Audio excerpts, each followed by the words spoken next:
If you've ever been curious and googled anything about the deep web, you've likely come across this image. This is really misleading though, and couldn't be further from the truth. It leaves one with the impression that the majority of activity that goes on within the Tor relay is malicious or evil.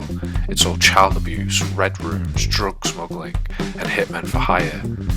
YouTubers and Redditors don't help, stirring up fear by claiming they stumbled into a red room or just happened across a hitman who traced them and started stalking them or some shit like that. The reality is, there is about as much truth to such affirmations as there is to those 3 AM videos that some YouTubers duping kids into thinking some weird shit happens when the clock strikes 3. I'm about to tell you the truth, the real truth, about the deep web. Now, there is some truth to that image with the iceberg, and it's that the surface web consists of websites that are indexed by standard search engines. As such, the deep web consists of the detritus of sites that, for one reason or other, are not indexed by standard search engines, such as Google, Bing, Yahoo or others. So how do you find sites on the deep web? Well, you do it with the use of the TOR browser, which is part of the TOR project, an open source platform that facilitates totally anonymous communication. It was originally developed as a research project by US Navy researchers as an attempt to develop a system which protected the exchange of intelligence online. It was then released to the public. The system is also known as the onion router because of the way it encrypts communications, and it happens a lot like the layers of an onion. There are nodes around the globe run by volunteers. Someone connecting to the Tor relay through the browser will be largely anonymized through the initial encryption and then a passing of the device's communications from one node to another. Thus, a consistent IP address is not visible, making it extremely difficult for someone to eavesdrop on communications.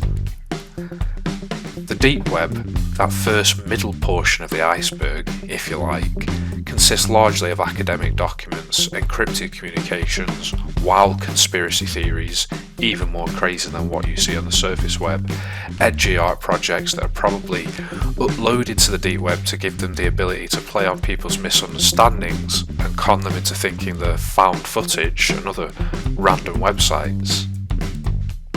The random sites are either too old to be picked up anymore by search engines, or they've been uploaded to the deep web to be tested for functionality before being migrated to the surface web. I once happened across one called Cat Facts, where every time you refreshed the page, a new fact about cats came up. There were thousands of them. You see, there are a whole host of reasons why someone would want to keep their site from being picked up by search engines, and the vast majority of those reasons are completely harmless. Now, the links on the deep web are not like standard URLs. They look a lot like a random string of numbers and letters followed by .onion. This helps to mask the IP address of the person hosting the site, maintaining that absolute anonymity. For this reason, you either need to be referred to a site or given the link to a site by someone else. There are subreddits for this. You can also use crawlers like Armia to find onion links. Now, there is, of course, that oft talked about dark web. The name is given to that portion of the deep web which hosts criminal or extremist content. And yes, that stuff really does exist on the dark web. The Silk Road was a real thing, and there are drug marketplaces popping up and being taken down, then popping back up again, all the time. Weapons are available on there, terrorist content from the west and the east, and yes, unfortunately, there are sexually inappropriate images of children.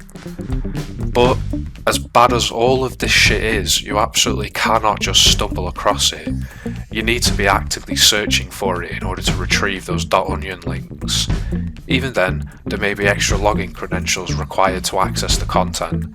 So, you see, the chances of you downloading the Tor browser, having a quick browse, and suddenly being faced with something you can't unsee are slim to none. In fact, the chances of this happening are significantly higher on the surface web than they are on the deep web. I mean, everyone's looked at LiveLeak at least once in their life, right? So, for God's sake, I mean, Reddit used to have a subreddit called Sexy Abortions, which you can imagine what kind of heinous things were going on there. Watch people die is or was a thing as well.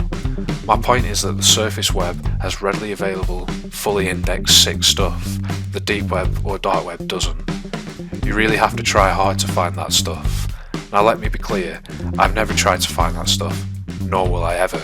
And guess what? I've browsed the deep web a lot and never ran into any evil content. You know why? Because I'm not looking for it. The deep web, dark web is not this underworld hive where only sick fucks hang out. It's literally just a slow, anonymous system of communication where shit that hasn't been indexed by Google is available. Now the anonymity of it all naturally attracts some unsavoury characters, but this isn't the truth of the deep web. The truth is, its anonymous communication does allow for some nasty activity, but it also allows for the exchange of information in regions of the world where online communication is heavily monitored or restricted. By number of users, one of the most busy regions in terms of the deep web is the Middle East, in particular Iran. The government here regularly treats its people with an iron fist, and reporting on this mistreatment is a massive risk. The risk would be even greater if people didn't have an anonymous way to communicate.